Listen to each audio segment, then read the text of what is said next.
Wow, this aircraft goes really fast. What's it called again? Man, this is the new Sikorsky S-97.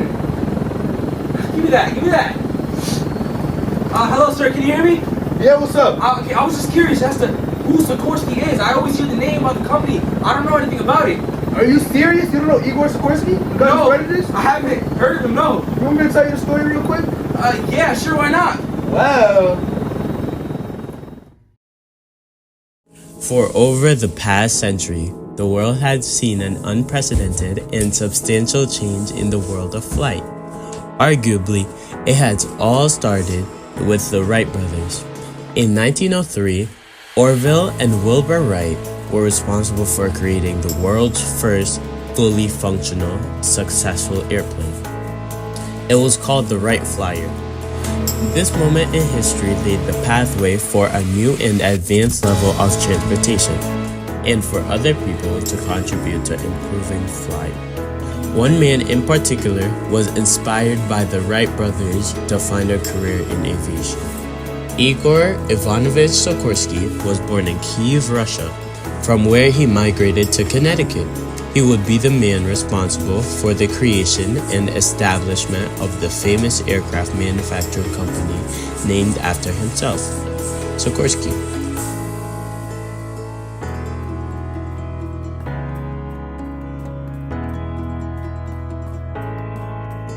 Igor Sikorsky would go on to make history with his invention of the first combat helicopter and the first helicopter to go into mass production.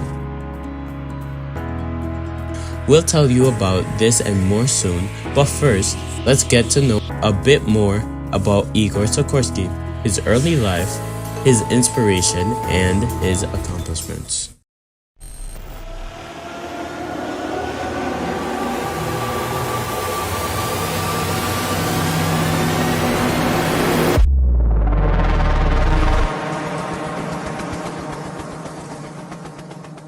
Welcome to the Sikorsky story, where we will talk about the world-famous Igor Sikorsky, who dedicated his life to aviation, his aircraft manufacturing company, and how it came to impact the world of flight. Well over a century ago, in the year 1889, Igor Ivanovich Sikorsky was born in Kiev, Ukraine, which previously at the time of his birth was known as Imperial Russia. Igor Sikorsky's father was a psychology professor, and Igor's mother was a graduate from medical school. Sikorsky took a lot of inspiration from his parents as he took interest in science, which ultimately led him to find love in the world of aviation. Along with his parents, Igor at the age of 14 also took a lot of inspiration and dedication from the events made true by the Wright brothers and their creation of the first airplane. In 1909, Igor visited Paris, purchased a Azani triple-cylinder 25 horsepower engine, and he took that back to his home in Russia, where he started developing his very first project. In Sikorsky's attempt to create his first aircraft, the outcome, well, he had failed. He failed to get the aircraft to lift off the ground, but this didn't stop Igor. Sikorsky went on to keep improving his aircrafts, improving his errors little by little, and after a few years, Igor was able to complete a fully functional airplane. He would create the airplane called the Ilya Muromets, which would go on to be used in the First World War as a weapon. This was a big accomplishment for Sikorsky. Soon, Sikorsky saw this as an opportunity to expand his development in the aviation industry, so he took his talents to the United States, specifically in New York. After spending a few years as a school teacher, Igor Sikorsky went on to start the Sikorsky Aero Engineering Corporation with a group of Russian immigrants. Many of these Russian immigrants were former military officers. They were respected by Igor, and that's why he recruited them to help him build his first aircraft. Igor found a place in Long Island, New York at a friend's farm in the year 1923, where he started the production on the aircraft. After Igor gained United States citizenship, his team and company became a part of the United Aircraft Corporation, and they migrated to the neighboring state Connecticut. More specifically, they migrated to a large plant in the town of Bridgeport. Soon, Igor reverted back to manufacturing helicopters. This time, he had a full team on his side. In 1939, Igor, along with an experienced engineering group, began production on the VS-300 helicopter, which in September of that year would officially take its first flight. In the words of Igor Sikorsky himself, he he tells us that there was a great satisfaction in knowing that with a short period of time, good engineering along with a novel line produced encouraging results. In May of 1941, Igor established the international endurance record for flight time, which was an hour and 30.24 seconds. When Igor Sikorsky came into the world, flight was very minimal. At the time of his birth in 1889, there were no aircrafts, let alone helicopters. Even the Wright brothers had yet to create their first airplane. It wasn't until 1903 where the first contribution to the world of flight was made, the Wright Flyer made by the Wright brothers, whom we know Igor took much inspiration from. And from there on out, many more contributions were made to the world of aviation, many of which were done by Sikorsky. Igor Sikorsky's helicopters were responsible for being the first combat helicopters to ever be in the military, and the first to ever go into mass production. Sikorsky supplied the military with his inventions during World War I, which at the time was a huge game changer. Sikorsky's helicopters were used for bombing and renaissance missions, which gave the US the upper hand in wars. The wars that Sikorsky assisted in by the use of his aircrafts were the Vietnam War, World War I, and World War II.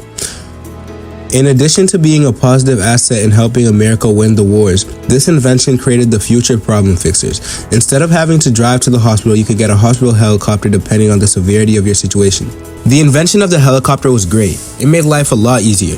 Sikorsky's helicopters were used as a rescue technique to save people from various disasters, such as fires. At the time of Igor being alive, he estimated that his helicopters were responsible for saving the lives of 50,000 people. And you know how US presidents usually take trips on helicopters? Well, the first presidential helicopter escort was done on a Sikorsky aircraft. Dwight D. Eisenhower was the first ever president to ride on a helicopter. His request would have been fulfilled by riding in Sikorsky's helicopters. This laid the new airway of transportation for US presidents as they are escorted on helicopters likely made by Sikorsky to this day.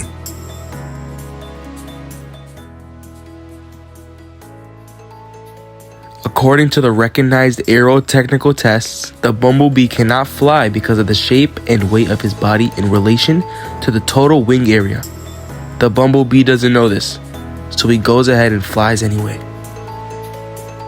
The helicopter is probably the most versatile instrument ever invented by man.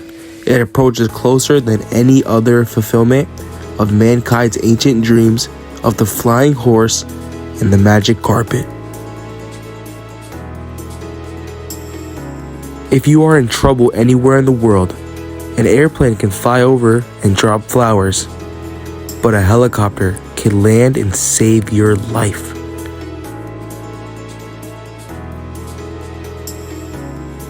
Now, as we bring things to a close, we can see that Igor Ivanovich Sikorsky brought many new technological advancements to the world through aviation. Compared to the world that Igor came into, the world that he had left behind following his passing was very different and more advanced. Sikorsky introduced the world to helicopters along with its extraordinary evolution in the world of flight. From just being a kid, the interest in science, to being able to build his own fully functional airplane.